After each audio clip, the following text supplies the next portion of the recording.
Welcome back to Unapologetically Woman. We're celebrating phenomenal women all across Kentucky who make no apologies for their perspectives or the impacts that they're making in the community. Today we're celebrating Kimberly Parker Brown. Kim is a wife, a mom, and a lifelong educator. Unapologetically Woman, Kimberly Parker Brown, that's you. Welcome. Well, thanks for having me. I'm so glad to be able to celebrate you today. Well, I appreciate it. I really do. Tell me about your children. I have a 34-year-old daughter, No. a 26-year-old daughter, and a 7-year-old grandchild. And who's the favorite? I don't know. I think they all are special in their own way. I was trying to get you. I'm the baby of the family, and I always ask who's the favorite. And I am the baby as well. So I understand that. So tell me, Kim, you have been a lifelong educator. Where did you start your career? Well, as a kid, I used to tutor all the time and play with the kids in the neighborhood. And it just was in me. I always try to find a way to help someone through education, whether it's playing with rocks and doing addition problems or subtraction problems, whatever it was. So I babysat, and I really enjoyed working with kids. So Were you one of those who pretended to be the teacher that was like a role play at home? always the teacher. So you were a middle school teacher. Tell me about that. Middle school, very different. I started out elementary. Okay. Did elementary for quite some time, and then went to middle school and thought, oh my gosh, what have I done to myself? It's different. It's very. different. So you have the students with the puberty issues. Mm-hmm. So you have a lot of kids who want to be bigger than they are. So you end up playing a lot of psychological games with students because they're 1 minute they want to be a little kid and the next minute they want to be a grown-up. So you have to manage all that and still be able to educate. I would think that would be tough because I remember I wanted to be grown up, but I still wanted to be a little girl, but only when I wanted to be either one. Exactly. And that's tough. And my daughter was in middle school, and I even had her in class. How did that go? Well, we had to have that mother-daughter conversation about I'm your mother at home and your teacher at school. So we had that kind of a relationship. See, I would have had that conversation. I'm your mother at home, and I'm your teacher and your mother at school. Don't forget that. Mother always comes out. Mm-hmm. But yes, she was really good. She really made me feel okay about her being in my class. Mm-hmm. And being able to have a relationship that was somewhat different from home. What inspired you, or who inspired you to go into education? I had a 4th grade teacher, and I thought this lady was the meanest woman I've ever met in my life. She was strong, but loving and kind. She was so inspiring because she was motivated and enthusiastic about what she did. And I always kept that in mind. In fact, when I went to school to be an educator, I went to her one summer and said, I never thought I'd say this, but you were the best teacher I ever had. Wow. And now I understand the kinds of things you did in class with us. We learned. And a lot of things I did was based on how she treated us. And so you're here today because somebody is celebrating you and recognizing you. How does it feel when you know that people are looking at you and saying, she affected my life? It's hard to take that. But with me, I think I do what I do. It comes pretty natural to me. Mm-hmm. I don't do it for recognition. I do it because it's in me. And I want to see kids grow up and do well. I want them to progress through life, knowing that someone cared about them when they were in school, because I don't think that sometimes kids don't think the teacher really cares. But for me, that wasn't the case. I cared first. Well, how do we get to a point where women like you are comfortable being recognized? We know you don't do it for recognition, but accepting that you did a great job. You are killing it out here. I think it's a societal thing. I think it goes way back where women weren't always in the forefront. So you didn't have those opportunities to get those accolades and be out front. And so I think it's still hard for us to say, okay, I'm gonna take this compliment, I'm gonna smile real big, but I don't know what to say. Right, it's challenging. Right, it is, it's very challenging. So let me ask you this, along the way, because you did elementary and then middle, and you even worked on a collegiate level. You worked at the University of Kentucky. Tell us about that. Well, I started out at Asbury. Okay. Teaching as an adjunct. And I always like to find ways to give back. And I think as a college professor, it was really easy for me because I had so many years of experience. So I wanted to bring that into the classroom and help future teachers be good at what they do and what they're educated for. What's the best advice that you've given somebody who is in education? Love it. The money is not the big issue here. You are molding lives. So love what you do. Let the kids know you love what you do. And that goes a long way in the classroom. But you know what? Being an educator is a hard job. Yes, it is. It's difficult, but if you love what you do, you take the challenges as they come, you work through those, and then you enjoy what happens from that. You enjoy that the light bulb goes on and these kids are learning and they feel appreciation for what you've done for them.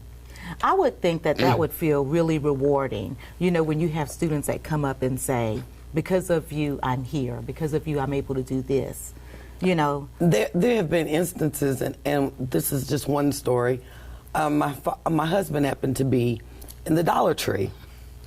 And he came home and he said, I was in the Dollar Tree and this kid kept looking at me. And he said, I was like looking at him and he was looking at me. And finally he walked up to him and he said, are you Miss Parker Brown's husband? And my husband said, yes, reluctantly. And he said, will you give this to her? And it was a card thanking me. He said, without you, I don't think I'd be where I am. And he owned his own business. He had a family. And, you know, it's those kinds of things that make you want to keep doing what you're doing. It's those small moments. Well, I don't really guess that they are small moments. It's in the moment, but it's a lifelong impact that you had on somebody. And that's when you know as an educator that you had an impact on someone. It may not come, you know, today, tomorrow, or even 4 or 5 years from now. But when it does come, you can say, yeah, I did what I needed to do. Being an educator, you're also a member of Alpha Kappa Alpha, Sorority Incorporated, but you're also deep in your faith. How does all of this combine, work together to make you the person that you are? I think being raised in the church, going to church activities for the youth, and growing up in the church, and the church mothers that help groom you along the way. I think the education you receive in your early education, post-secondary education, and the experiences you have, I think pulling those all together help you be what you are. Because you said you got to love it and you have to have that foundation, and it's great that you've had, you know, that foundation to keep you moving. So I'm sure you've had a lot of advice along the way. Lots of advice and a lot of mentors. But what's the worst advice you've received? What's the worst advice you know, we get all kinds. Yes. The worst, you know, it's kind of hard because I think that the people I entrusted myself with, I don't think that they ever gave me advice that I didn't feel was a needed thing. So I really don't think there was any bad advice. I think sometimes as you move along, people will say things to you in an advisory mode, but are not, you have a choice, take it or not. And that's I think so there's hard. been some moments that I've had that, I don't think I'll take that. Or I take it and I build on it. Because you can grow from just about anything. Absolutely. So you've done all of this changing of the world in education. Then you decided you were going to retire. I'm not really retired. I knew you weren't. I'm not really retired. On Currently, paper, you're retired, and that's it. Currently, I am a professor at Georgetown College, adjunct. And going What are you back, teaching there? I'm a special ed person by expertise. So I teach special ed classes to college students who are going to be teachers. But going back a little bit, I spent the year at Asbury. I spent 2 years at the University of Kentucky doing the same thing. And then I spent 9 years at Midway. And there I was the chair of the education department. And then I went to Georgetown. So I've kind of spread myself so that I could impact more than just this group of people or that group of people. Yet you sit right here and have a problem taking compliments. I do. It's hard, but that's I've not all gotten you- better. Well, I've gotten but better that's at not it. all you've done. You talked about special education, but you work a lot with Special Olympics as well. I sure did. In fact, I started out with Special Olympics when I first started teaching, and that grew into cheerleading, which is something I did and judged all over the state. And they wanted Were you a high school cheerleader? Yes. Where at? At Paris High School. Okay. I want to see a picture of Oh, that. gosh. There's one on Facebook. But anyway, they wanted to do a cheerleading group. They had all these other activities that they could do. And so what they did have was not structured. So one of the administrators said, would you mind taking a look at it and seeing what you can come up with? So I actually developed the cheerleading program, wrote the manual, trained the coaches, and did some workshops and got people involved. You did all of that. In between the time that you're making this special tea. Yes. Tell me about that. Well, I think I'm coming over for tea. my mom was very creative. She did lots of things that I'm very proud of that she never got to put out there. Back in the day when she was growing up and when she was our mother as youngsters, there just weren't those avenues. But she made this sweet tea that was always so good. And as time wore on, people would ask her to make the tea. So That was spiked she with a made little the bit of tea. bourbon. But no, she made just the regular Just the tea. Well, I came along. I came along with the idea, maybe bourbon tea. Let's try that. So I started And experimenting. it is delicious. Well, thank you. It's delicious. I started experimenting with different flavors and bourbon and trying it out on my sorority sisters, my best friends, all of that. And everybody was like, well, this is good.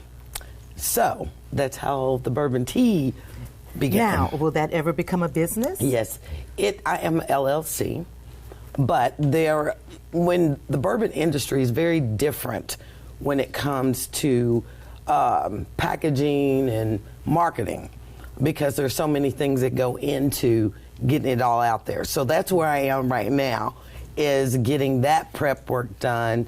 The marketing's pretty much done. I know, who wants to drink it and who likes it. So trying to get, at that, I'm at the door. And so being at the door and trying to open the door, Okay. two different things. It gets frustrating sometimes, but I have a feeling you're not going to give up. no, it's what I want to do for my mom. She's not here anymore, but I want her to be able. I want to be able to say, "Here's what you did for us, and I want to do this for you." Like a legacy. Yeah, and I'm the only one that knows the recipe. Well, you know it. I promise you that. Nobody else knows it, so I spend a lot of time, thinking about her and thinking about getting this tea out in the market. When you think about her, because I could sit here and talk to you all day, but they're not going to let us. But when you think about her, and you think about young women and young girls that might be watching and looking up to you, because they do or you wouldn't be here, what kind of advice would you have for them? Have courage, step out on faith, and never stop. Because I think that is so important to who you are. Is getting out there, and just because somebody says no doesn't mean you can't go in another direction. And I think a lot of times that's what happens.